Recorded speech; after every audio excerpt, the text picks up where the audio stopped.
but you can't fix a bad deal. Like you can fix bad marketing, you can fix bad experiences, a bad setup, design, whatever. We can fix a lot of that stuff. If you don't get your systems dialed in and have your team built, that will be your future. You got interested in the boutique hotels. To me, you are the boutique hotel guy. It's worked out very well, but I've learned so much. There's a lot of similarities, but there are a lot of differences. The big thing that holds most people back, they're glued to this thing all day. Yes. Like I don't even have the apps on my phone anymore. They're not there because I built a business. And I want you to think about it like building a machine. So Michael, I'm really looking forward to this conversation today. Well, thanks for having me, man. I appreciate it. I'm excited. This is going to be fun. It's going to be really fun. And what I always like to start is the backstory. You know, I've as a person, I don't know, you know, it's interesting. I judge people by, I like to say I'm not that judgmental, but I kind of am judgmental. And one of the things I judge people the most about is what other people say about them. And we've got mutual clients that, you know, sometimes investors are in different programs and everything else. And I've never had one of my clients talk and tell me anything but positive things about you as a person. And it filters down to what you're doing in your coaching and helping people build lifestyle, financial freedom. Our goal is always to help people walk into this game with their eyes wide open. But as a person, tell me the backstory. Tell me what got you into this. Tell me tell us a little bit of the backstory, and then let's dive into the short-term rental game. Yeah. So, you know, prior to doing all this, I was a CPA for 10 years. I read Rich Dad, Poor Dad in my mid-20s, had the aspiration to get into real estate, tried a couple different things, was studying multifamily, was, you know, just dabbling in a lot of things, not getting traction really anywhere. And then in 2016, everything changed when our son was born. And he was born with a very rare lung disease called interstitial lung disease. And so, you know, if you can imagine this, he was probably 3 weeks old. We were getting ready for his newborn baby photo shoot. So I go into his room, go to take him out of his crib. We're all excited. We got all these cute outfits set out for him to take him to this photo shoot. And I look down and I pick him up and he looks a little off. And I'm starting to pat him on the butt and he's not waking up, which is weird because he just wasn't a great sleeper to begin with. And then my wife comes in, and mom always knows. And she looks at him, she goes, "Something is wrong. Like, call 911. And, you know, he was just very pale, kind of blue around his lips. And so she's on the phone with 911 and I'm sitting there just trying to like jostle him a little bit, trying to wake him up, and he's not waking up. And so now I start freaking out. So I get everybody in the car. I'm going 80 miles an hour down Route 1 on the way into Boston while she's on the phone with the ambulance to rendezvous because we couldn't wake our kid up.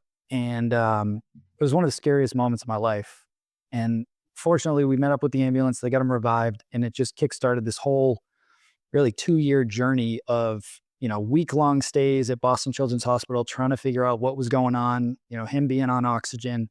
And at a certain point, I had run out of vacation time, run out of sick time, had all these hospital bills piling up, and I had to leave my wife and my baby in the hospital to go back to my cubicle to trade time for money.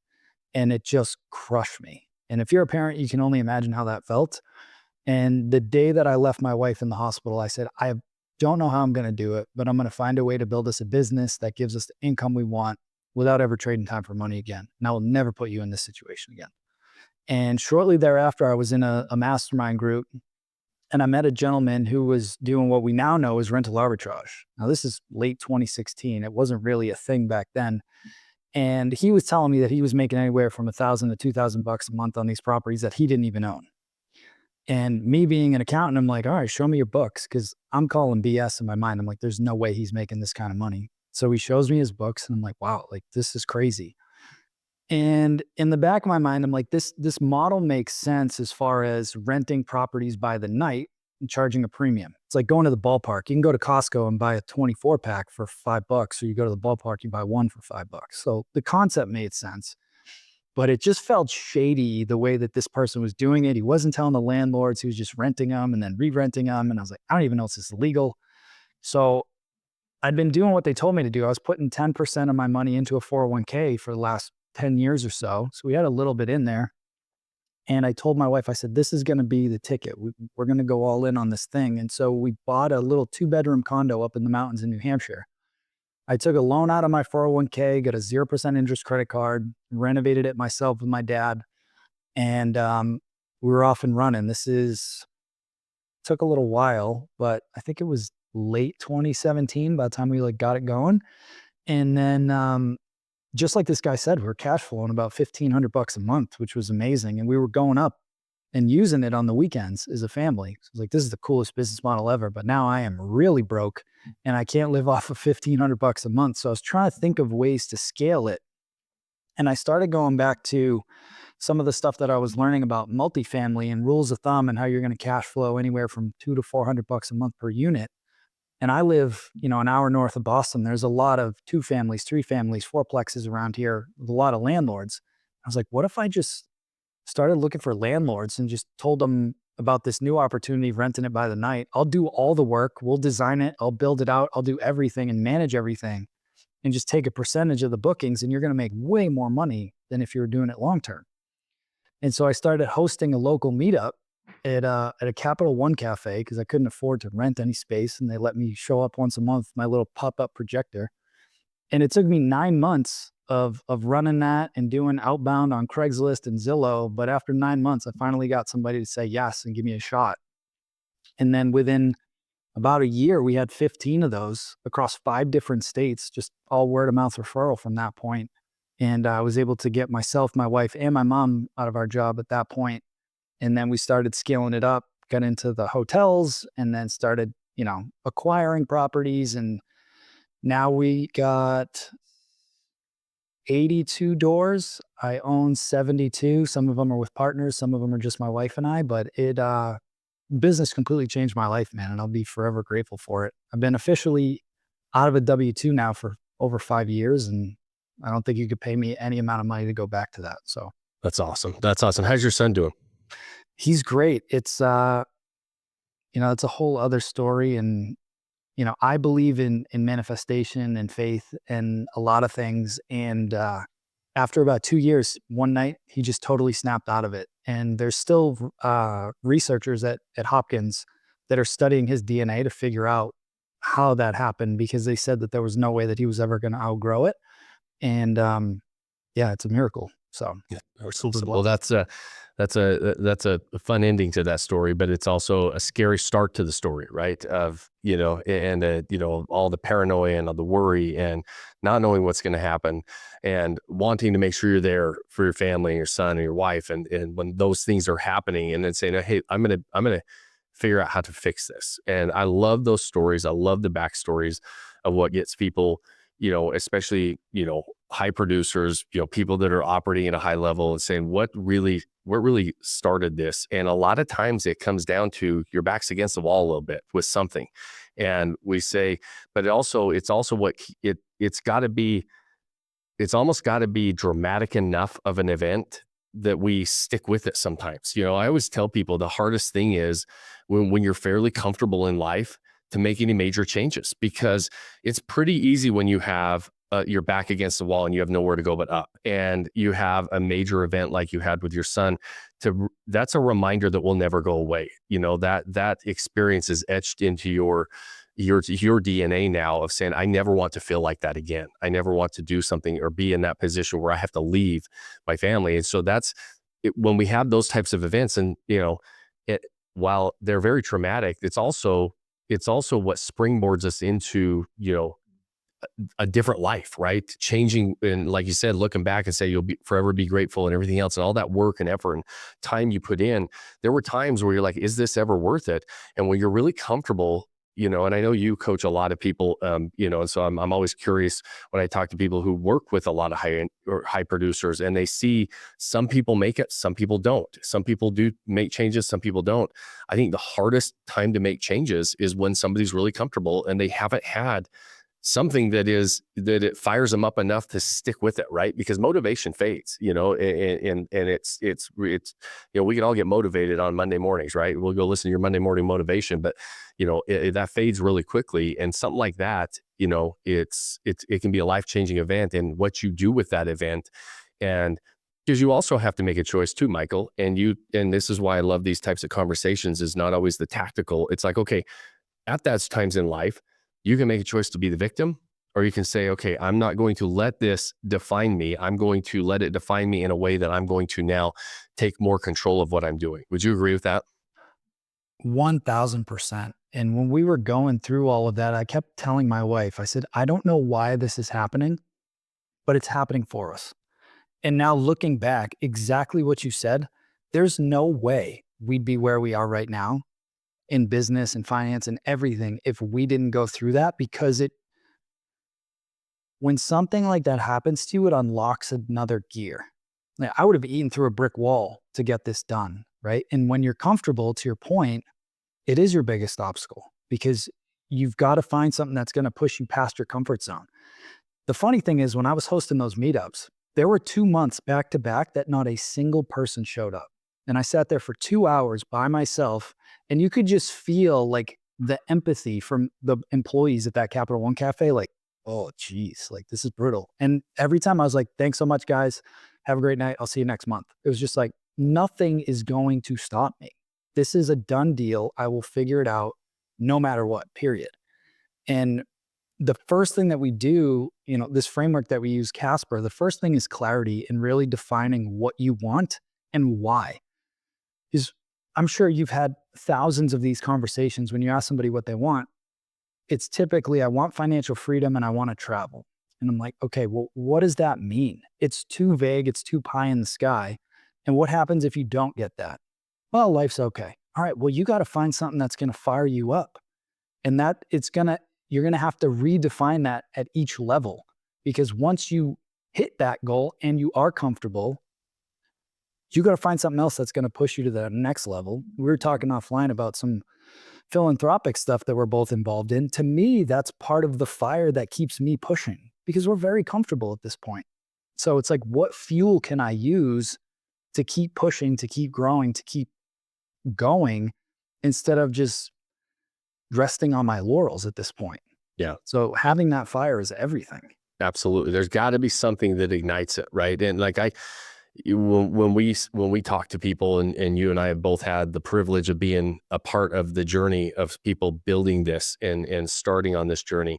In the very beginning, there's always that version of, yeah, you got to get clear. You got to understand what those goals are. What are we doing? What's the fire behind what's pushing us forward? And it's really, really easy on the very beginning to tell the people that actually have real fire, or the people that are going to say, hey, listen, that first obstacle that's inevitably going to show up, they're going to probably think the grass is greener and go down a different road. And it almost always comes down to, what is the reason they're doing this? Like, what is the why behind this? And you're exactly right. It changes along the way, right? And and most of the people in my world they're higher income earners. They're hitting those comfort levels. And that's a difficult conversation a lot of times, because I'm like, you're comfortable and you don't have any reason to move forward, and you're not finding a reason to move forward, and it's going to be a struggle. I'm telling you right now, it's not going to be something you're doing, versus somebody that, their back's against the wall. They've got to make some extra money. They have a life event that changes, and you're like, okay, that person's going to make it, right? I just need to give them, show them the road that's a little bit easier, that's going to accelerate their progress, because they've got the fire behind it. Yeah, I love it. So I love it. awesome. This is so I love the backstory. One of the things that those of you that are listening, I always say success leaves clues. There's a lot of things that Michael and I agree on. There's a lot of things that we do different. And one of the things that Michael does different than I do are a couple different paths. But it was one of the paths that got him started, is really talking to other owners of properties and being able to say, hey, listen, how can we partner and bring this on? Like, originally when you got into it, like we said, the arbitrage game, like it's, everybody knows kind of that follows short-term rentals for any length of time. You know what rental arbitrage is, and then there's co-hosting. There's a co-hosting model. There's a little bit different than arbitrage, but you guys have helped a lot of people get rid of that W-2 job and, kind of create their own business, that they're their own boss, and they do this through co-hosting, right? So can we talk about that first? And then what I wanted to is lean into the boutique hotel investing, and really what got you interested in that. But let's start with the co-hosting side of it. Yeah. And I just want to reiterate what you said, where it's building a business. Like, the co-hosting is a business, right? So you are building a service-based business.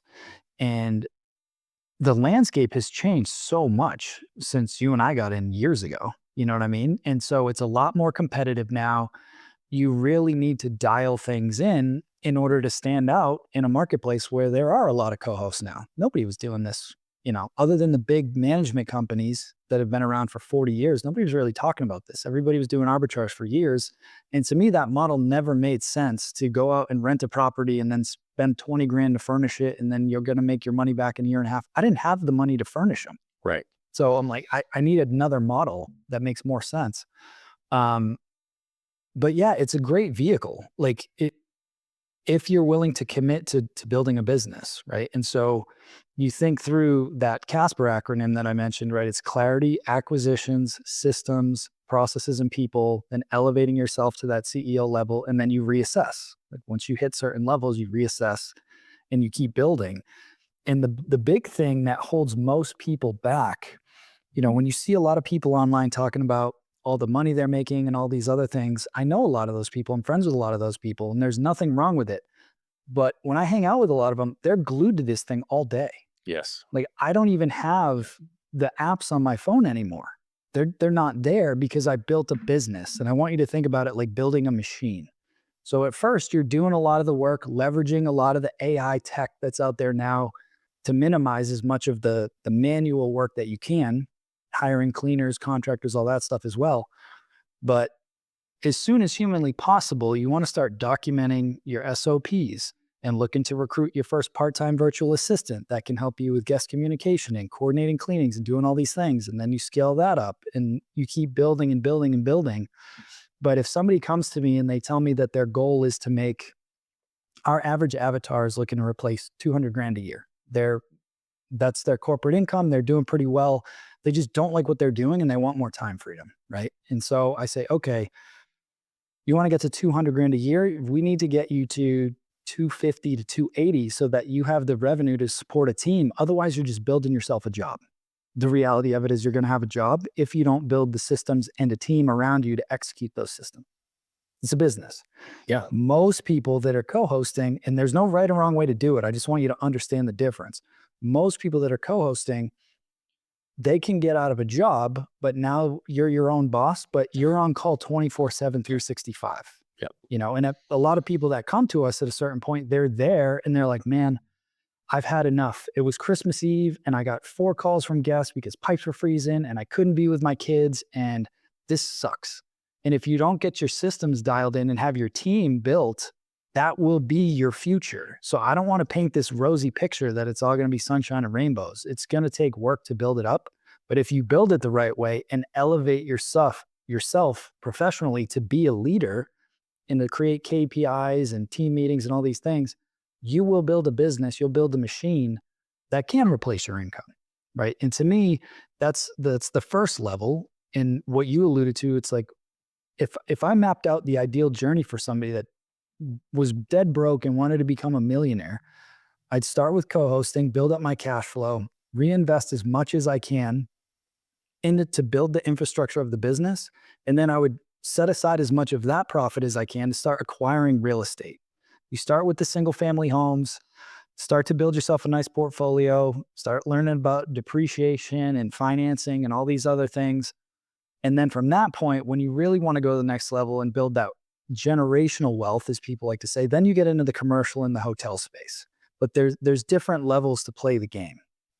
100% agree. And I love that you broke that down on the co-hosting side because, I give co-hosting a bad rap a little bit just because I don't personally do it. Right. And a lot of our clients, it's like you said, the majority of people really, the way that they do the co-hosting is they create this it's like, okay, I'm going to go build this co-hosting business, and I'm going to air quote it because it's not really a business. Like you said, most co-hosts really don't have a business. They have a job, and they replaced that job that they had one boss with another job where they're their own boss. And that you may be a good or bad boss, depending on how you run your business, but really you have multiple bosses. If you have any sort of a portfolio, you've got, let's say you have 10 or 15 properties in your portfolio, you've got 10 or 15 new bosses, right?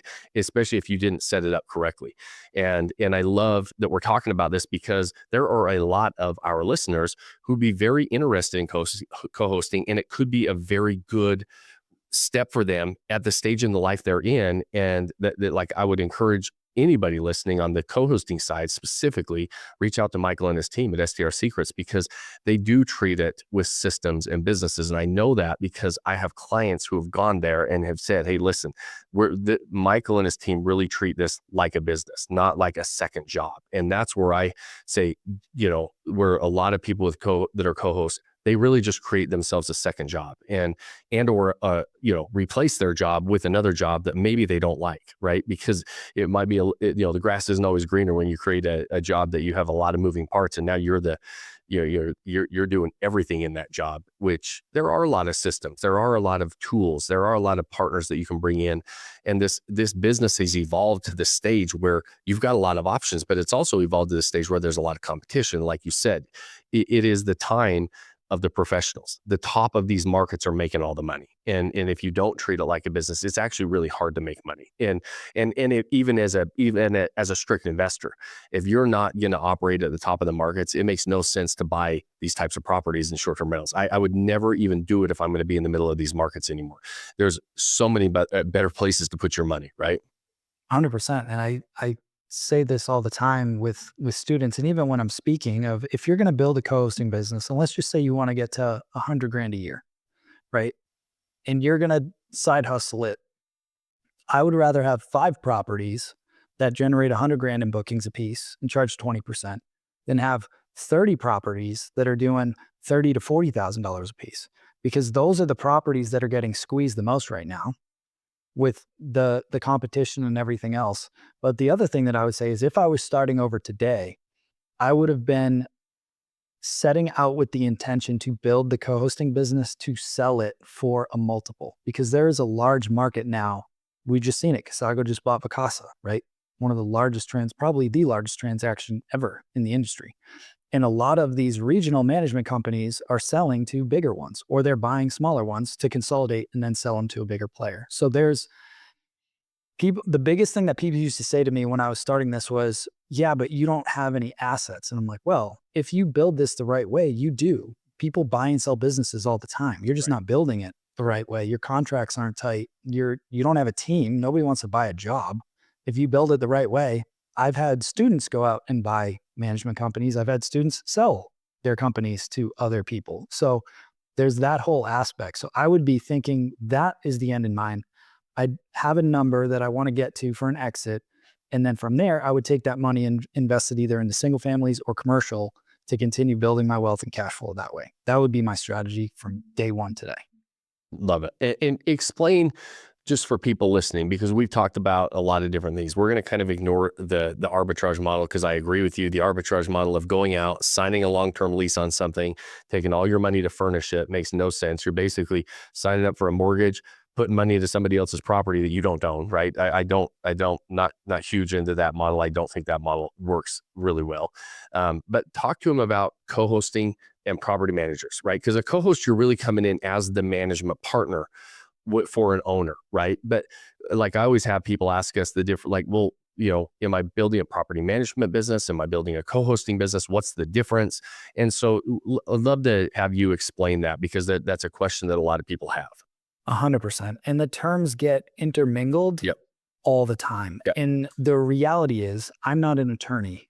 So each state has different regulations of what you have to do to be considered a property manager. Some states, if you're handling money on behalf of clients, you need certain licenses and all these other things. And every state is different. And I do feel it'll take some time, but I'm betting within the next 10 years, they'll have some standardization across the board about who can call themselves a manager, right? A co-host, in the most traditional sense, is somebody that helps market the property. The funds are going to the owner, and they're sending an invoice at the end of the month and taking a payment from the owner directly. That's more of a co-host. The management company is, you're handling the funds, you're using something called trust accounting, you're paying all the bills for them, and you're sending them a check at the end of the month of what's left in profit. So at a high level, that's the difference between the two. And there's different tiers all in between. But the biggest thing is to just make sure that you understand, and you can talk to local attorneys and talk to other people in your market to understand what are the regulations for management. A state like North Carolina is very different than a state like New Hampshire versus Utah versus wherever. Every state is going to be different. So you just need to understand that going into it. Yeah, I love it. And well said. It's exactly how we've explained it in previous episodes. It really comes down to, there are very specific rules. And a lot of times it comes down to the licensing for real estate agents, like those same type of those rules of what you can do on the management side. And you're right. It gets intermingled in conversations all the time, co-hosts, property managers, because essentially they're delivering the same type of service for the homeowner, right? And communicating with guests, marketing properties, everything else. A lot of times it comes down to the difference of how the money is handled. Is the money going to the owner, or are you taking it? If you're taking the money, most of the time when you're using and taking somebody else's money, that's when you're probably starting to flirt with, you better figure out what the licensing requirements are, right? Versus the money going to the owner and then the owner paying you for your service of helping deliver that, deliver the experience to the guests that are coming in and out, handling the bookings, all those things. So it gets intermingled and intertwined in conversation a lot, because the service you're providing to the guest, the service you're providing to the property owner it can be very similar, right? And so, but a lot of times when it comes down to handling the money is where the difference is. And so I appreciate you breaking that down as well.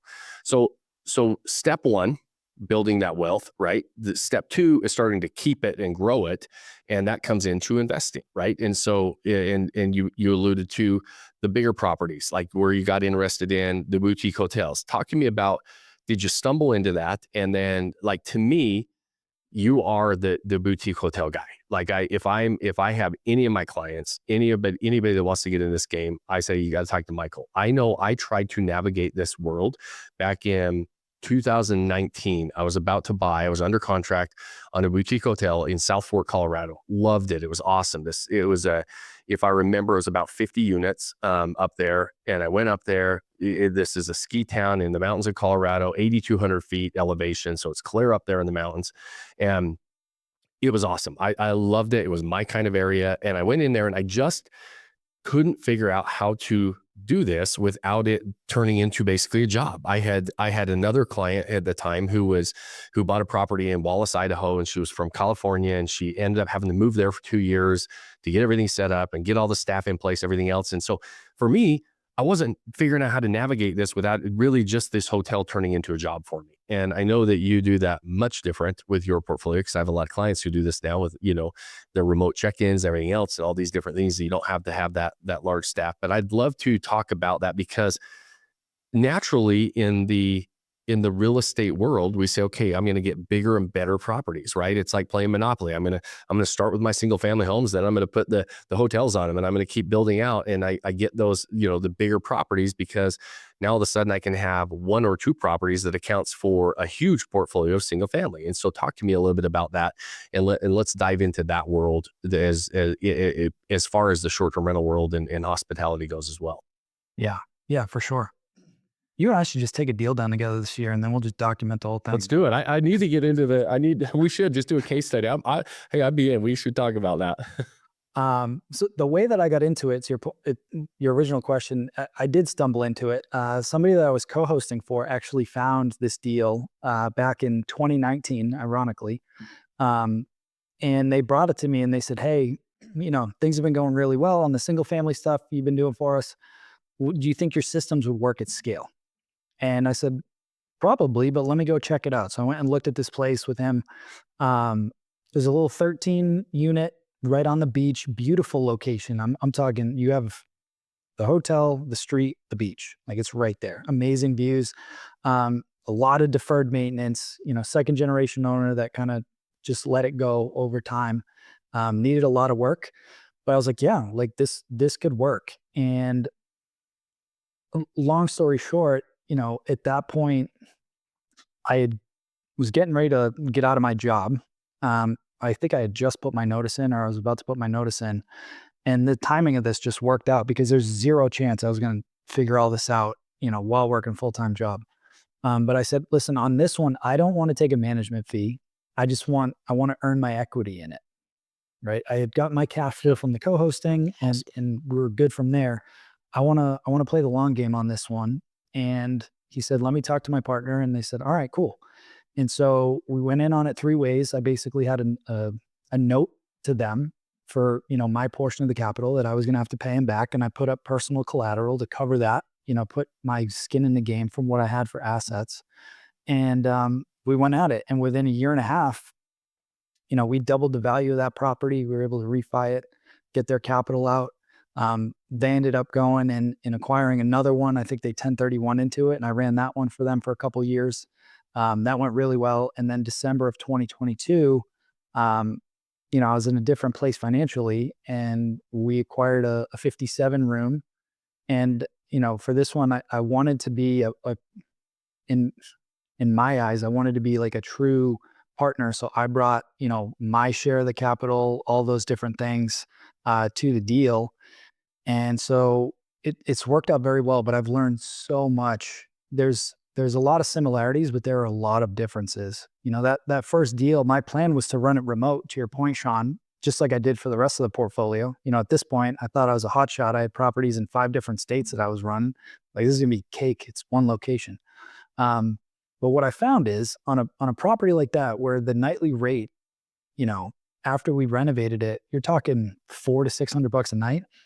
The guest expectations are very different when they're paying that much for a hotel room, and the configuration of the property itself, it's like an old Victorian mansion that they chopped up into hotel rooms. So for a lot of the folks, especially older folks, they had a hard time just finding the room. You got to go down this way and then take this left and go up the stairs and go over here.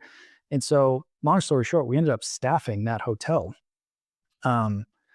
because it wasn't going to work. And I was going to use the third-party cleaners that I had doing all the properties around here locally that were great for years. And they lasted about 12 months and just got burnt out. It's different when you're turning over 7, 8, 10, 12 rooms in a day in a 4-hour window. They just got burnt out. So then we had to learn how to hire people, and we had to build an in-house cleaning team. And then we hired a supervisor. But the reality was, that first year I was an innkeeper, like straight up. I was there every single day, learning the business, figuring out. Nobody that I knew was doing anything like this. So I'm like, all right, I'm going to figure this out. And I made no money that year. Like, anything that I took was just to cover some of the costs to help with the VA team and everybody else I was helping out. But it worked out, and the property's done very well. We're actually adding 8 more rooms to that property right now. That'll be ready for the summer. And it's been a game changer, honestly. It's different in that you may not necessarily cash flow as much per key or per your cash flow may be better with single families, but the ability to force the appreciation in a commercial property, that's where the magic happens, right? So the value of a commercial property, you take your net operating income divided by what's called a capitalization rate. And let's just say that your cap rate is 10% in that market. We don't need to go super down the weeds, but I want to illustrate this. So for every dollar that I increase the profitability of that property, I add $10 in value. So if you add 10 grand in value to the bottom line in profit, you're adding $100,000 in value.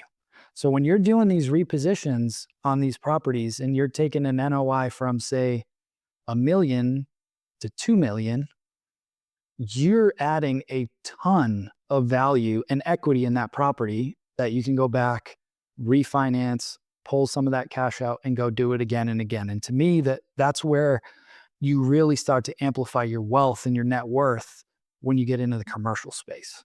Yeah. But it's not for the faint of heart. It's not for rookies. A lot of people, they see it and it's super sexy. It really is. It's not all sunshine and rainbows. And if you don't have any hospitality experience, running single family houses, I wouldn't recommend it unless you're going to partner with somebody that has experience, or you do some type of program. And I'm not even whether it's with me or somebody else, I would not jump in with both feet in that without having an understanding of how this works, because the stakes are so much higher. Yeah. That it will I bankrupt totally you agree. with one bad deal. Yeah. And it can be over before it starts. And 100% would love to like put an exclamation point on that last 2 minutes.